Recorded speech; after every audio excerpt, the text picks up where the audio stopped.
Many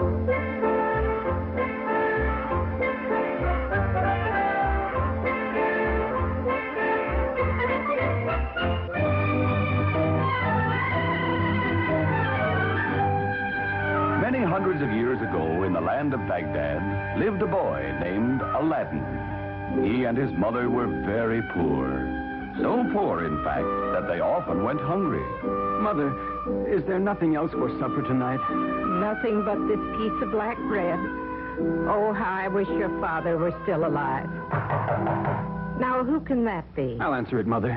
At the door stood a tall, strange man. He wore a white turban of the purest silk. Why, hello. Aladdin, how are you, my boy? I'm all right, thank you. Who are you, please? Oh, who am I? Oh, I forget you've never seen me before. I am your uncle. My uncle? Yes, your Uncle Hamid. I'm a famous magician. Of course, the stranger wasn't really Aladdin's uncle. He was pretending. But why? Soon we'll know exactly why. Meanwhile, he performed feats of magic and showed Aladdin and his mother that he really was a magician. He made clouds appear and start raining. He clapped his hands and made thunder. Now, Aladdin, I want you to come with me on a very important journey. Where, Uncle? To the most secret part of the forest. They came to an underground cave. Now, my boy, deep down inside the cave, you will find a lamp. Bring it to me. Aladdin slipped down into the cave. Deeper and deeper he went. Finally, he came upon a lamp. An old, dirty lamp that looked absolutely worthless. Could this be what he wants? Suddenly, a strange feeling came over Aladdin. He felt that he must not give up the lamp, but keep it for himself. For a long time, Aladdin remained silent, refusing to give up the lamp. I'll seal him in forever. The magician intoned some mysterious words, and a huge rock fell into the entrance of the cave, sealing it off. Then he left, never to return. Poor Aladdin. He stood inside the pitch-black cavern holding the lamp and not knowing what to do. In the darkness, he stubbed his toe and fell heavily on the ground. Then, to his amazement, the cave was filled with light that flowed from a huge genie that appeared out of nowhere. You called, Master? Who are you? The slave of the lamp. Whenever you rub the lamp, I appear to grant you your every wish. Rub the lamp? Oh, I must have rubbed it by accident when I fell. That is true, Master. Now command, and I obey. Aladdin's first thought was for his mother. My mother has worked hard all her life, O Genie. I wish her good things to eat and fine clothes and a comfortable home. Your wish is granted, my master. Come and see. In an instant, Aladdin was home again. Mother, I'm back. My son, look, a wonderful thing has happened. And indeed, his mother was now dressed in fine clothes and lived in a fine house. Suddenly, there was a sound from the street, the sound of royal music. Aladdin sprang to the window and saw the Sultan passing by in his carriage. And with him was his beautiful young daughter. For years, Aladdin had secretly been in love with her. But how could he, unknown and the son of a widow, hope to marry the Sultan's daughter? How could he even enter the Sultan's palace without being stopped by the guards? Then Aladdin had an idea. The lamp. Here, let me rub the lamp. What do you wish? to the palace of the Sultan. Your wish is granted, my master. Who are you? My name is Aladdin. I love you and wish to marry you. But how can that be? I am promised to another, Mephisto, son of the Grand Visor. He rubbed the magic lamp. What do you wish, master? Form an army of invaders. Have them appear at the gates of Baghdad, but to harm no one. Your wish is granted.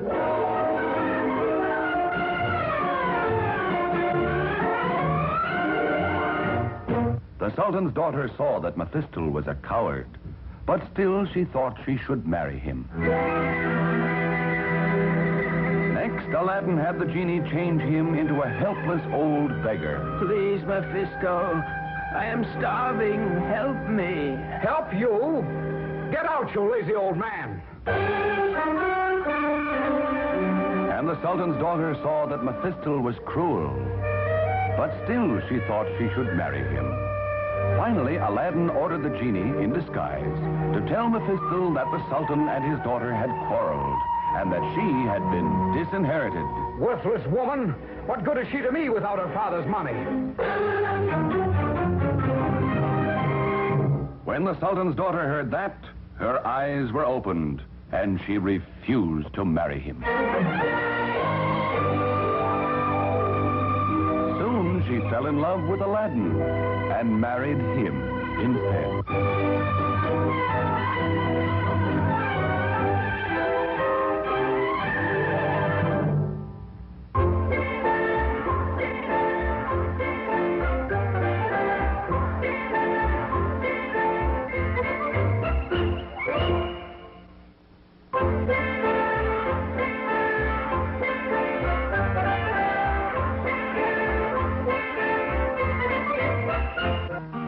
Come, listen to my story and listen to it well. I'll tell you of a great man who served his country well. His name was Daniel Boone, and he wore a coonskin hat, and his clothes were made of buckskin. Now what do you think of that? Dan was born in Pennsylvania in 1734, in colony days before the Revolutionary War. He was famous as a hunter while he was still a boy, and the hours he spent in the forest, they were his greatest joy. Did you hear that? That was Daniel Boone with his long rifle out hunting a bear. Listen.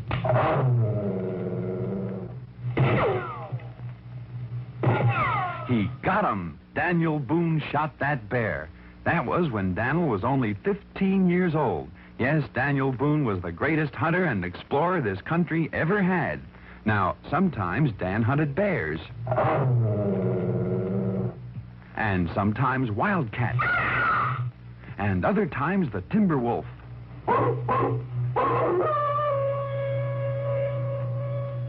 Daniel Boone loved to explore, too, and he was one of the first pioneers to see the Blue Ridge Mountains and the Bluegrass region of Kentucky.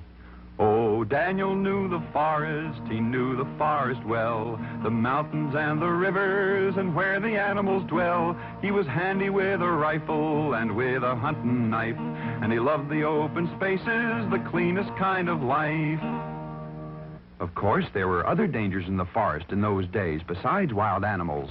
There were Indians, and one day when Daniel was exploring a cut in the mountains where Kentucky, Virginia, and Tennessee meet, an area known as Cumberland Gap, he knew there were Indians ahead, unfriendly Indians. Quickly, Daniel turned around and silently he cut back on his own trail, but the Indians were behind him, too.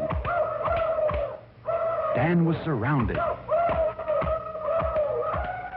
Dan fought like a wildcat, but the odds were just too great. He was captured and taken to the Indians' camp. The Indians knew Daniel's reputation, and they tied him to a tree post to prevent his escape. That night, when the Indians were asleep, Dan found a sharp piece of bark right back of where his hands were tied. Slowly and painfully, he rubbed the leather cord against the bark until at last he was free. Then, as quiet as a cat, he escaped.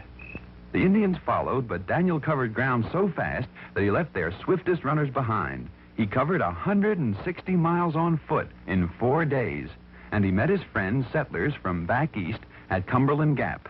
During the Revolutionary War, Dan was a major in the American Army, and his great knowledge of forestry and woodlore came in handy when he fought the British and the Indians on the British side.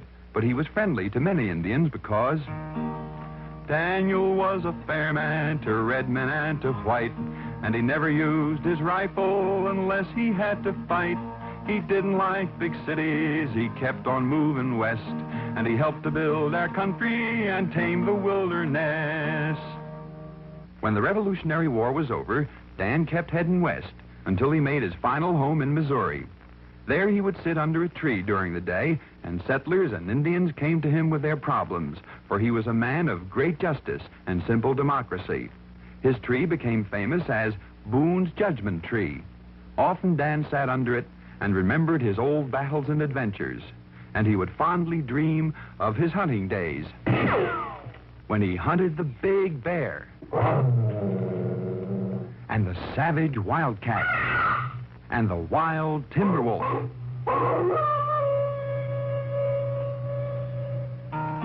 And now you've heard my story, there is no more to tell. The story of Daniel Boone, who served his country well. His clothes were made of buckskin and he wore a coonskin hat. A democratic pioneer, I hope you'll remember that.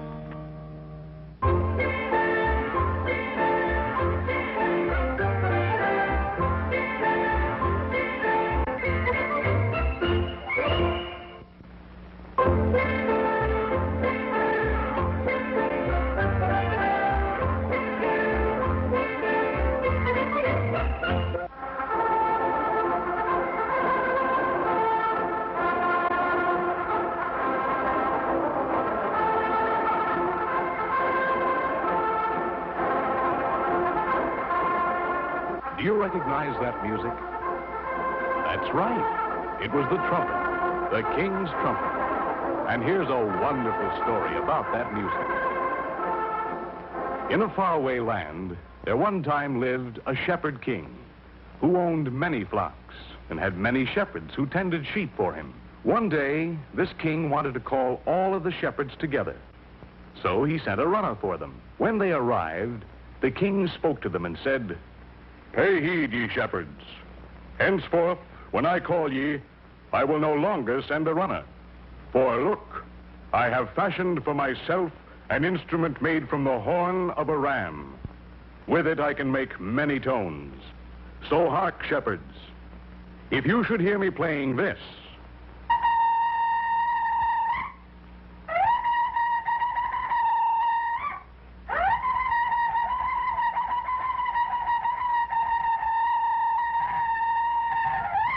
come home at once. This instrument we will call a shofar." Soon, each shepherd made his own shofar, and each made up his own call. They all made a set of calls so they could speak to each other. And while the sheep grazed, one could often hear the call of the shofar echoing from hilltop to hilltop. Later, when the king became mighty, he had an army, and the shofar was used to call men to war. As time went on, men learned to work with metals. Soon, they found that horns could be made of brass and gold and silver. These horns could play many more tones than could the ram horn. So the kings had trumpets made to play their special calls. They also found that if they made a trumpet long, they played low notes like this.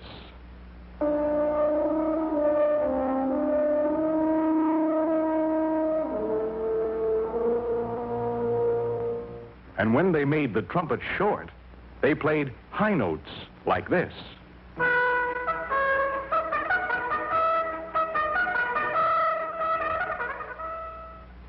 Now, in England, there lived a king named Richard the Lionhearted.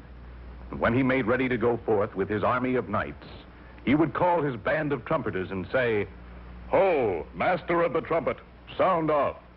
And the master of the trumpet would reply, "Aye, my lord." "Trumpeters, prepare. Sound the tucket."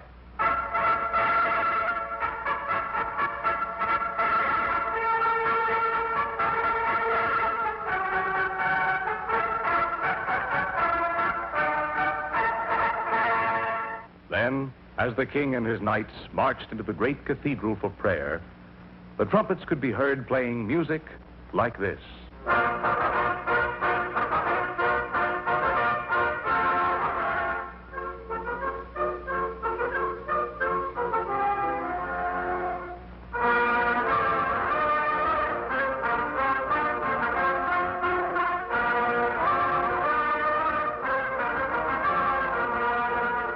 Early in the 18th century, a wise musician said, "We need many trumpets because each one plays only a few notes."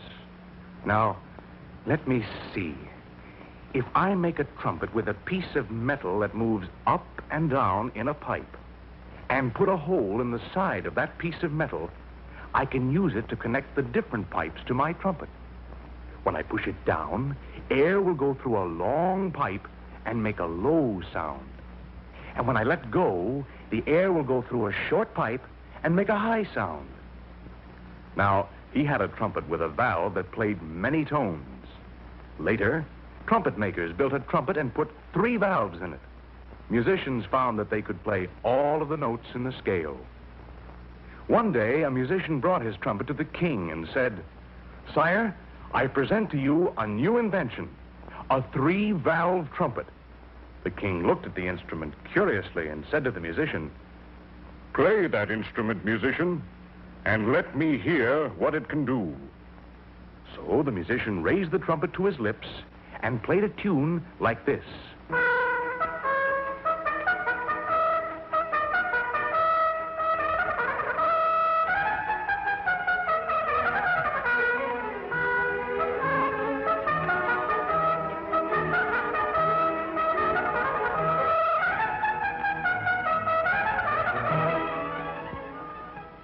The king was very pleased, and the musician was greatly rewarded.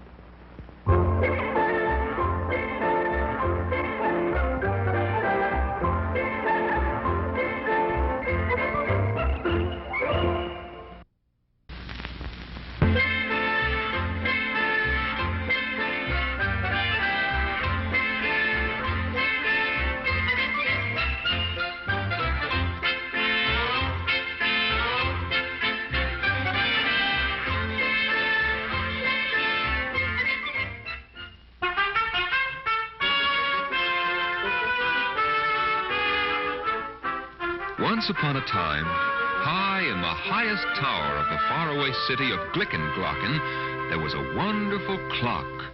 The numbers on its face were inlaid with precious jewels, and its hands were carved of purest ivory. And to mark every hour, one silver cock crowed. 2 brass trumpeters came out and played.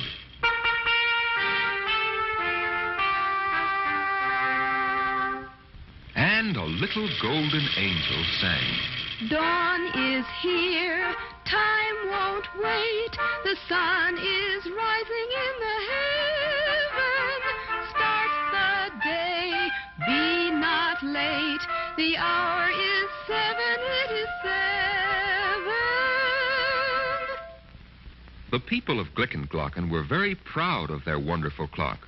So proud were they that no one in the city had a clock or watch of his own.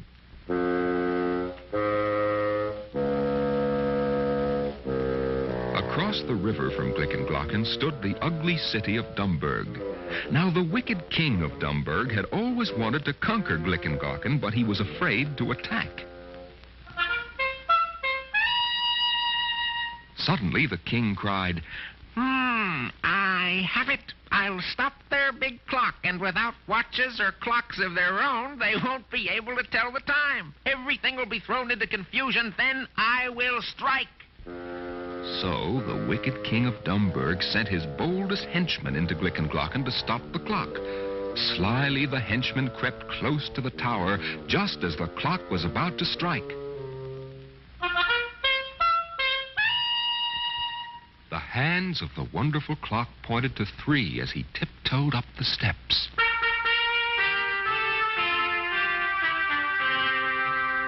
Quietly, he took a big hammer from under his cloak. Listen all, hear the a shout of children running fast and free.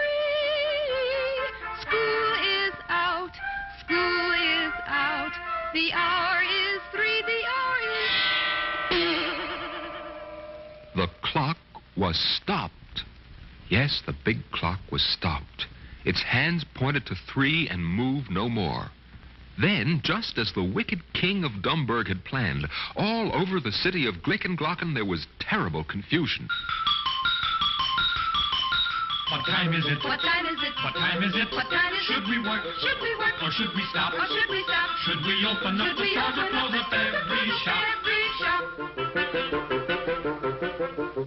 The wicked king brought his army to a high ridge just across the river, and there behind the hill they waited while things in Glicken-Glocken grew more and more confused. Is it late? Is it early? Goodness, what a hurly-burly. Is it early? Is it late? What's the hour? What's the date? Maybe it is time for bed. Get up quick and work instead. What has happened to our town?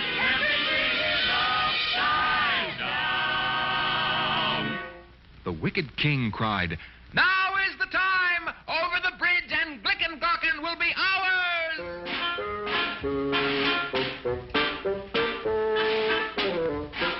Swiftly his soldiers advanced toward Glicken-Glocken, and just as they reached the middle of the bridge, everyone stopped.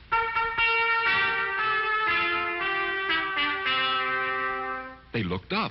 Hear me well, all take care. Across the river from the ridge, now comes the foe, so beware. All Glicken-Glocken to the bridge now. Our wonderful clock is magical. Yes, Captain, and the magic has saved our city. To the bridge, men!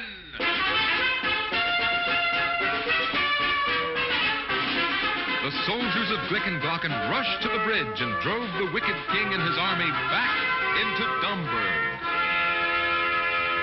And to this day, if you visit the faraway city of Glicken-Glocken, high in the highest tower, you'll see their wonderful clock. Its hands still point to 3, but every hour, by some strange magic, the one silver cock crows. 2 brass trumpeters come out.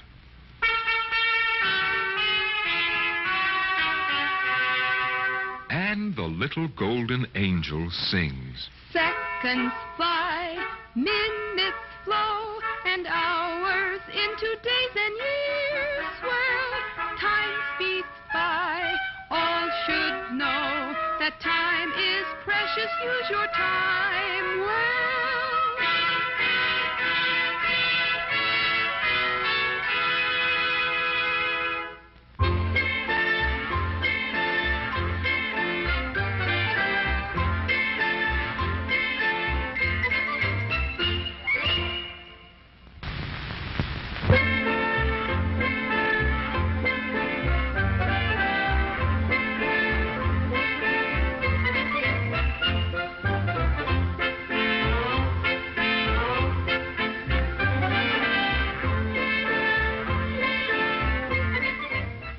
In Spain, in the town of Carambas-Val, lived the bravest matador of them all. His name was Juan Pablo Garcia Miguel. He was 3 feet and 2 inches tall. When night cast the cloak o'er Carambas-Val, Juan Pablo would run to his bed. But he'd never dream of a big ice cream hill. He would dream of the bullfight instead. Señoras y señores, it is time for the biggest bullfight of the year. Today, we have the biggest bull ever to fight, El Toro Diablo, the devil bull. And fighting him, the only matador in all of Spain who is brave enough to enter the bull ring with Diablo, Juan Pablo Garcia Miguel. And here comes the band.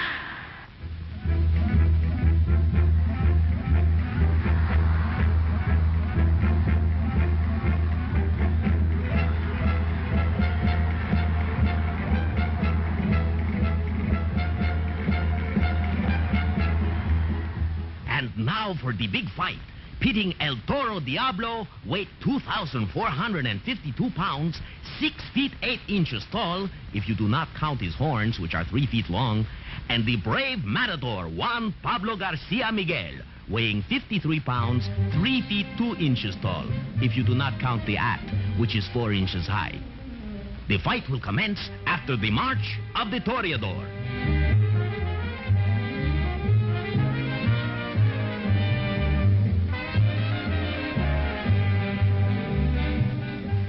Señores y señores, it is time to start the big fight. Here comes El Toro Diablo. And now, here comes Juan Pablo, carrying only a red cloak and his wooden sword. Poor Pablo, poor Juan Pablo, at full fighting he must be good. For there he is alone with the great big bull, and his sword is made of wood. And now, El Toro rushes Juan Pablo. Ah, what form, what grace! Juan Pablo steps aside as El Toro rushes by. Uh-oh, here he comes again. Caramba! Juan Pablo stood his ground, and the bull barely missed him. What bravery! What skill! And here comes the bull again. El Toro seems to be tiring. Here he comes. And boys and girls, Juan Pablo has ignored his sword and thrown the bull to the ground with his bare hands. And El Toro Diablo, the biggest bull ever to enter the bull ring, is just lying there. He is afraid to get up. And now, Juan Pablo pulls him by his horns and rides the bull around the ring. Hola! Strike up the band! In Spain, in the town of Caramba, lived the bravest matador of them all. His name was Juan Pablo Garcia Miguel. He was 3 feet and 2 inches tall. When night cast a cloak or Caramba Seville, Juan Pablo would run to his bed. But he'd never dream of a big ice cream hill. He would dream of a bullfight instead.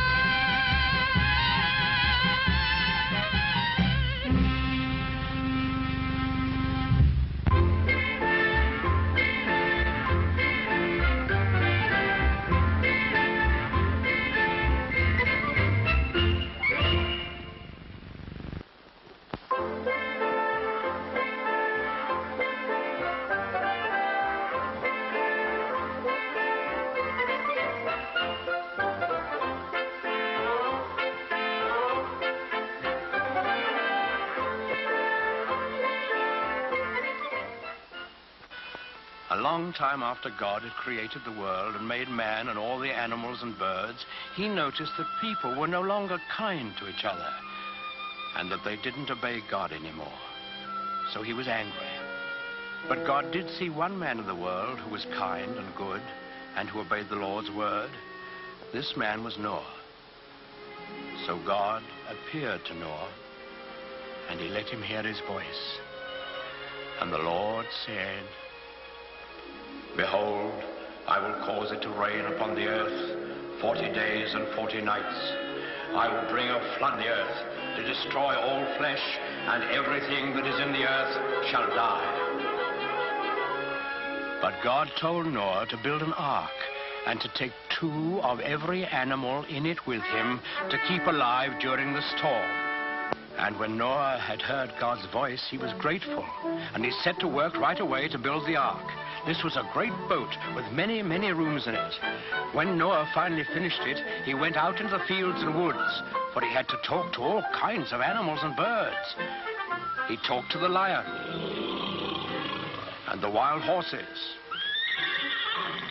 He talked to the pigs in the barnyard and the elephants in the jungle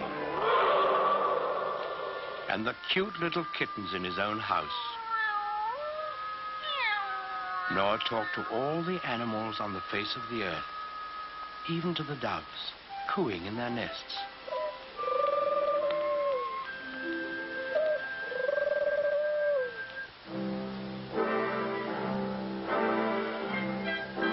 Noah picked a mother and a father of each kind of animal and bird, and he told them to come to the ark. Well, when they were all gathered there, you can imagine what kind of a noisy crowd poor Noah had on his hands.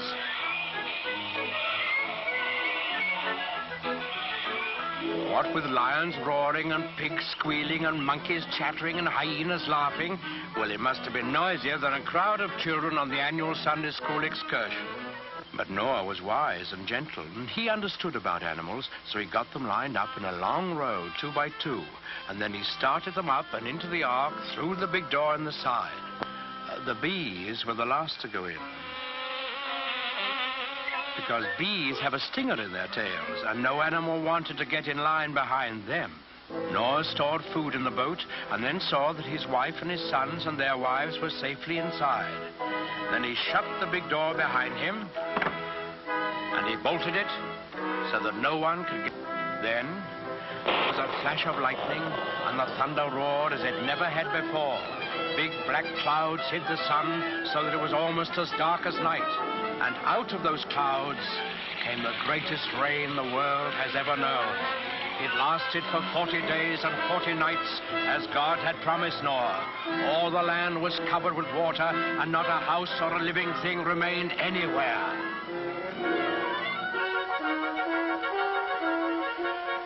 But Noah's ark floated on the surface of the waters, and he and his family and the animals who were in the ark with them were saved. On the 40th day, the rain stopped and the sun came out. The waters that had covered the earth began to flow back into the oceans and the rivers, and the ark came to rest on the peak of a mountain. But Noah wasn't quite sure that there was enough dry land for all his animals to live on. So he took one of the doves and let it fly out of the window. In a little while, it came back, and in its beak, the dove carried the branch of an olive tree. Noah knew that this must be a sign from God that he had restored quiet and peace to the world. So he opened the door of the ark, and he and his family and all the animals came out on the dry land, and they praised God and thanked him. Then the Lord appeared again to Noah. He promised him that he would never again send a flood to destroy the earth. And he sealed that promise with a beautiful symbol, which he set in the sky for all of us to see. That symbol, the token of God's everlasting faith in man, is the rainbow.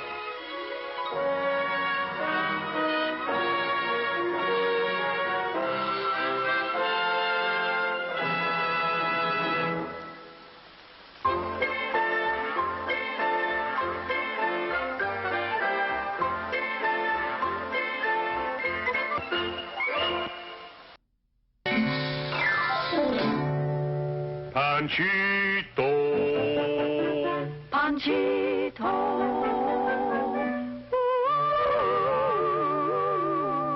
If you will look at the first picture in your teletalkie, you will see a little burro. His name is Panchito. He's the little fellow with the big ears. One little chicken, she clucked. The little goose, he honked. And the little pig, he squealed. But when Panchito tried to bray, out came nothing. He tried and he tried, but no hee-haw. And right away, the little animals made up a song about him. Panchito, he is a good little burro, but he cannot bray. Cannot he, cannot honk, it is awful. Panchito, the gooses and geeses, their nephews and nieces all say. What a shame, such a shame. Too bad for the parents of little Panchito. Panchito has ruined their name. Panchito,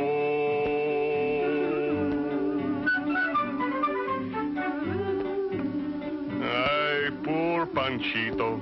His heart was so heavy like a stone. He was so ashamed, he ran away and climbed to the top of the highest mountain.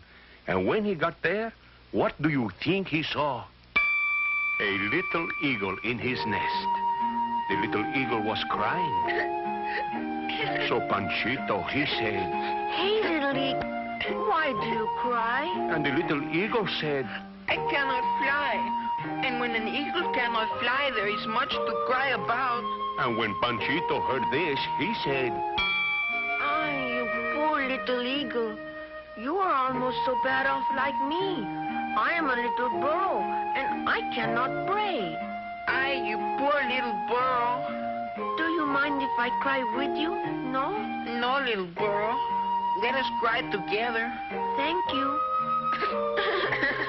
And after they could not cry no more, each felt so sorry for himself and for one another, they decided to jump off the mountain and end it all. Well, Panchito and the little eagle did jump off the top of the mountain. But as they were falling down and down, suddenly the little eagle called out, "Look! Look, my wings, they're flying! Flap your ears, little burro, and fly like me!" "I can't! I can't!" And the ground kept getting bigger and bigger and closer and more bigger. But just before the ground got big enough to hit Panchito, the little eagle grabbed him by the tail.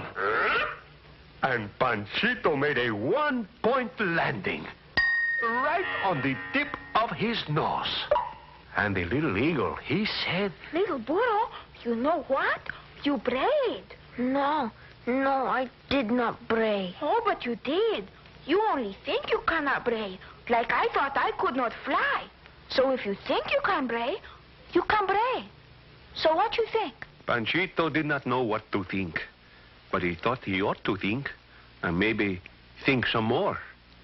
In the meantime, at the village, a big fiesta was commencing to begin. The little chicken was practicing her cluck. The little goose was practicing his honk. The little pig was warming up his squealer. The band was playing pretty music and everybody was happy. That is, everybody but the papa and mama of little Panchito. And they were very sad. "Oh, my poor Panchito." "If we only had him back, we would not care if he never brayed nothing." "Listen, Papa." "What is it?" And when the papa burro looked to see, there was little Panchito standing beside the little chicken, the little goose, and the little pig. And when the band did play, you never did hear such music. For Panchito, he joined in and brayed, "Hee-haw, hee-haw."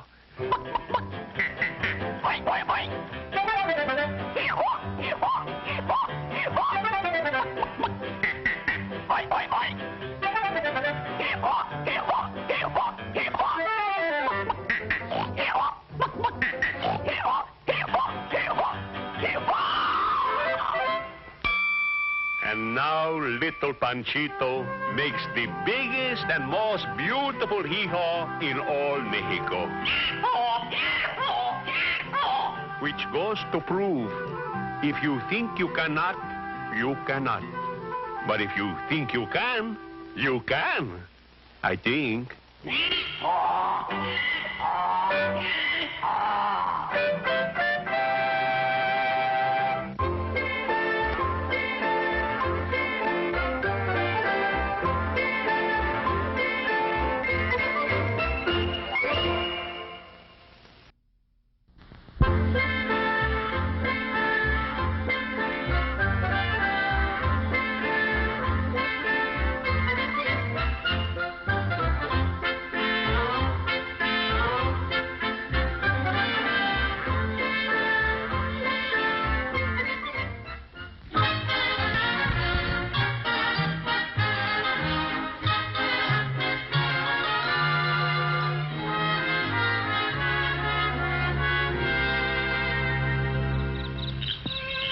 In the forests of the South lives a quiet, friendly little animal with a sharp nose and a long tail called the possum. Not equipped by nature to be a fighter, the possum has another way to protect himself. When trapped by the hunter's dogs, he plays dead, and the dogs leave him alone. Little Peppy Possum, the hero of this story, sings about it. When the dogs are near, a possum plays dead, and he lies sprawled out like he fell on his head. He doesn't move a muscle, he's as still as can be. He's playing possum just to fool him, you see. When the dogs go home, Possum blinks his eye. Then he flips his tail, bids the dogs goodbye. But the dogs don't hear, 'cause they're far away. Old Possum don't care, he likes it that way. That is, all possums but me. I'm a little possum who won't play possum. I don't like to stay too long in one place. I'm a little possum who won't play possum, and I like to lead the dogs a merry chase. Little Peppy Possum's father worried about his son, and one day he took him aside for a little talk. Peppy. Yes, Pappy? Peppy, how come you don't play dead when the dogs are chasing you? I just don't scare easy, I reckon. Who's scared of old hound dog, Pappy? Oh, I can tell you that, Peppy. Who, Pappy? Your pappy, Peppy. That's who. But Peppy just laughed and ran off into the deepest part of the forest, looking for danger and excitement, for adventure. I guess my pappy means well, but he doesn't have to worry about me. I'm smarter than old hound dog. But suddenly, without warning, out from behind a bush jumped Major, one of the biggest, most ferocious hound dogs in the forest. Well, well, who have we here? Little Peppy Possum, I do declare. Howdy, Major. Well, I enjoyed our little talk, but I gotta go now. Bye. Hold on there, Peppy. Gotcha. You let go my tail, Major. You hear me? I don't like it. And if I don't let go? Well, reckon I'll just have to learn to like it. I'm a-taking you home to my master. He just loves possum stew. Oh, Pappy, Pappy, why didn't I listen to you? You were right, and I was wrong. Poor little Peppy Possum. He was being dragged away, and there seemed to be nothing he could do about it.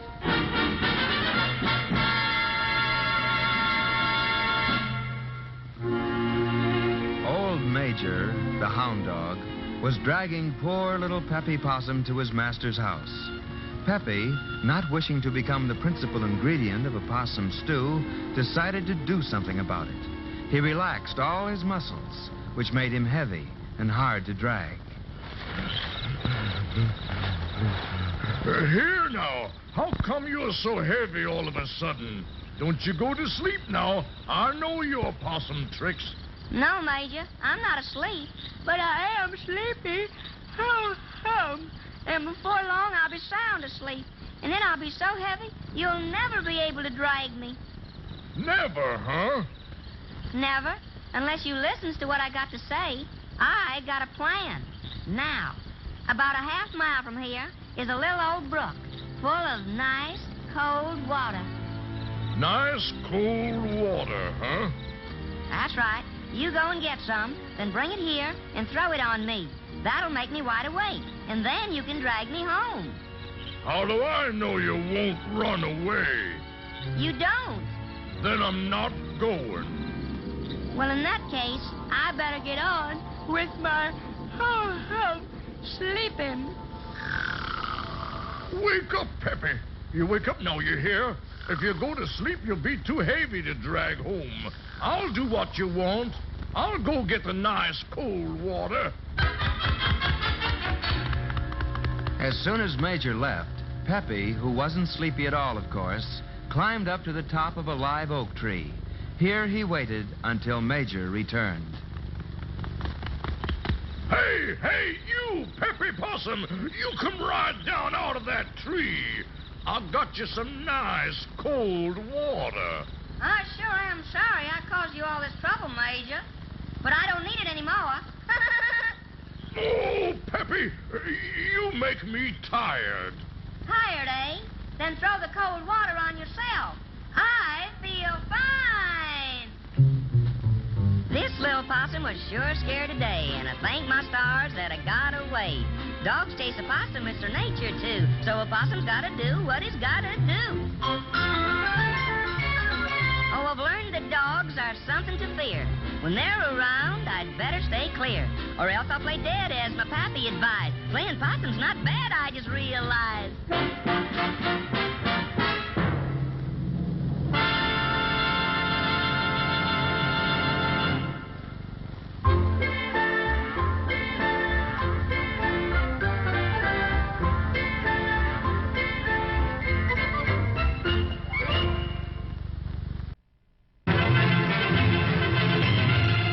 Cold winds of autumn blow the leaves from the creaking branches of big trees. Then winter is on its way.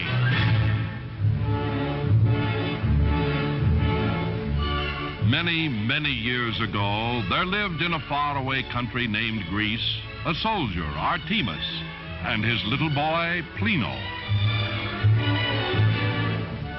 One day, Artemis took Plino on a hunting trip. When nightfall came, they were far from home. It was warm. Plino and his father found a haystack, and there they went to sleep. Later, Plino awoke. It was black and cold. He reached out to touch his father, but Artemis was gone. Plino heard something moving in the dark. Then he recognized the steps. It was Artemis. Artemis had found some wood. He started a big fire. "Lad," he said to Plino, "we've been caught by winter." Plino moved close to the fire. He thought for a moment. Then he asked, "Why, Father, is it not always summer?" "Well," Artemis said, "I'm not sure I know exactly, but there's an old story. Get in closer to the fire and I'll tell you."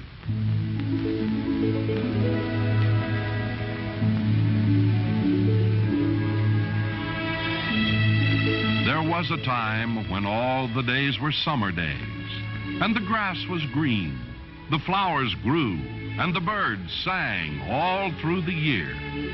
And in this happy time, there was a young girl named Proserpine.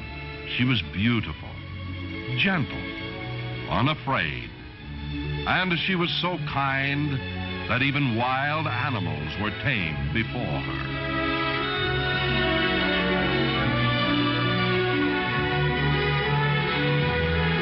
One day, Proserpine wandered far from her home into a strange valley.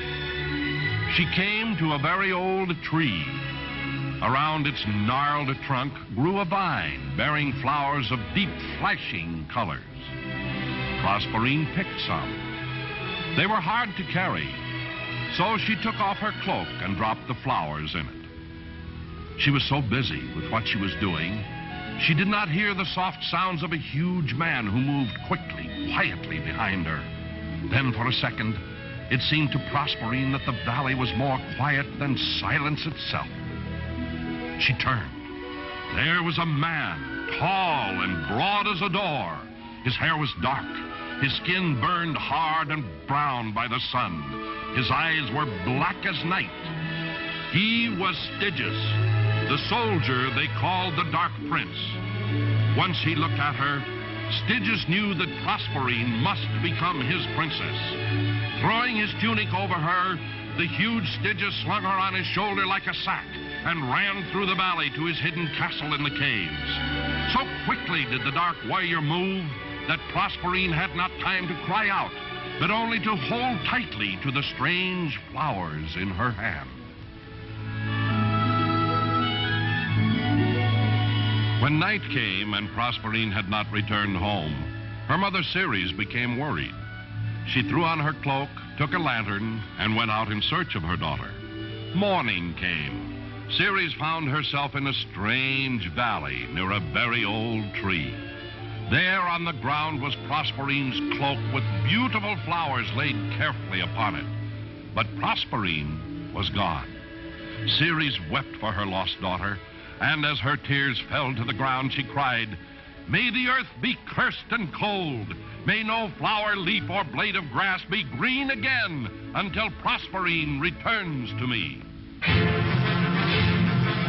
And the sun was low in the sky. The land grew cold and no flower bloomed. Ceres never gave up searching for her daughter. One day she stopped before a brook that came from under the big caves nearby. Looking down into the stream, Ceres saw flowers of deep flashing colors, like those from the strange valley.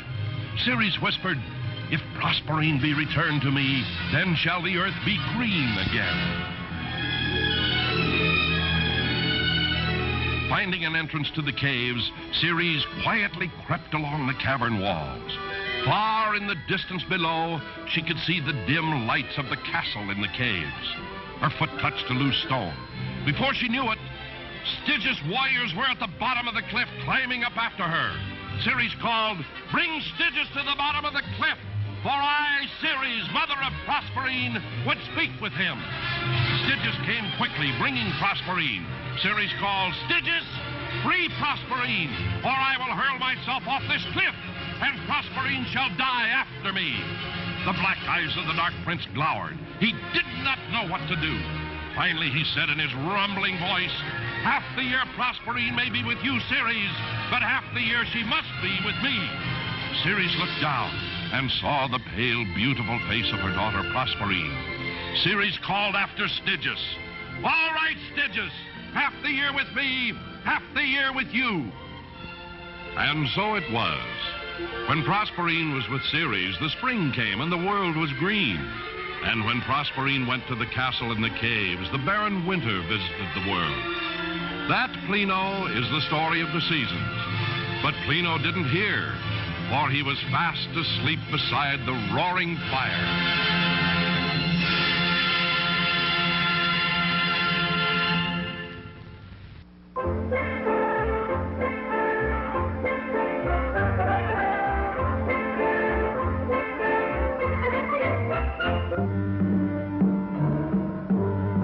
Our story begins in the ancient country of Persia, in the city of Baghdad. One day, a porter carrying a heavy load stopped to rest near a beautiful home. He looked at the splendid house and said, "How is it this man has so much and I have so little? Why is he so fortunate and I so unlucky?" The porter did not realize someone was at the window above him. "Bring me that man." Two servants seized the frightened porter. "But I didn't mean any harm. Please, where do you take me?" "To the greatest sailor of all time, Sinbad. He would speak with you." So the poor porter was brought before the owner of this fine house, Sinbad the sailor. "Spare me, O master." "Do not be afraid, my friend. I heard your remarks as you rested, and I would like to tell you a story. A tale you will never forget. Please be my guest and feast with me while I tell you of my adventures. As a young boy, I was very poor, but I was determined to search for my fortune. I decided on a sailor's life and signed on as a deckhand on the Golden Fleece. She was the most beautiful and fastest ship that ever outraced a pirate craft.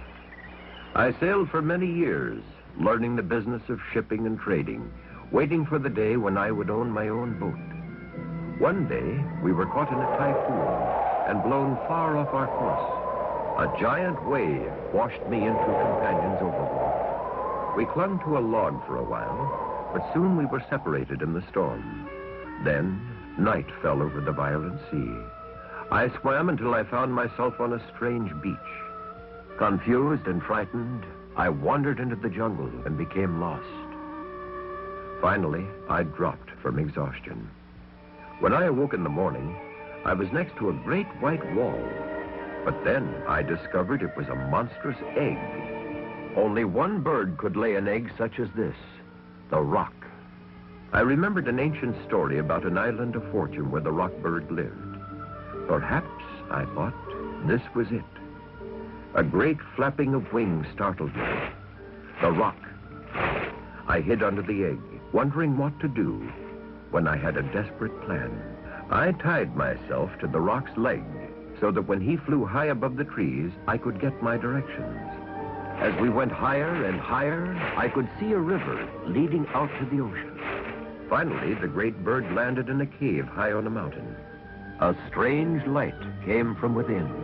Untying myself from the bird, I sneaked into the cave and could hardly believe my eyes. The Island of Fortune. For there was a treasure in jewels beyond any dreams. I filled my pockets and clothes with as many jewels as I could carry.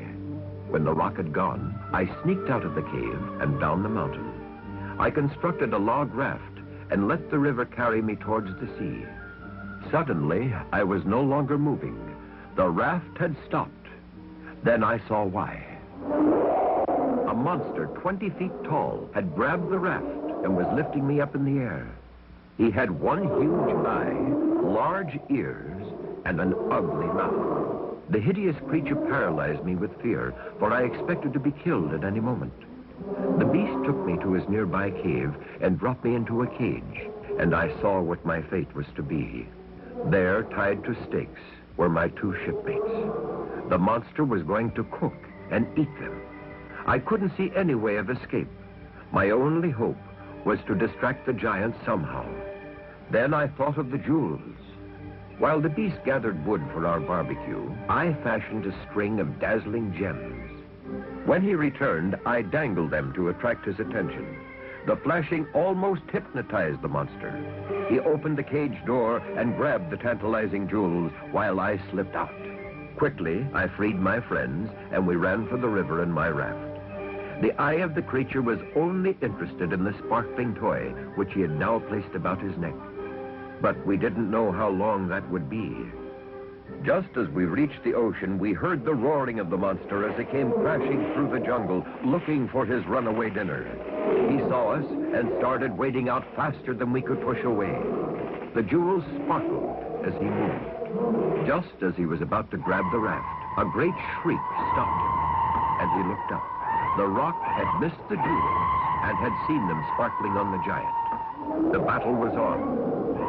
While the 2 monsters fought, we frantically pushed far out to sea and drifted away with the current. The next day, we were picked up by the Golden Fleece. I had enough jewels to make the entire crew wealthy. I was able to buy my own sailing ship and prospered as a merchant and trader before I settled here in this home. And so, friend, you see, I earned my fortune in a great adventure. For listening to an old man's story, I present you with a gift. The wealth this jewel will bring you will remind you of the famous Sinbad the Sailor.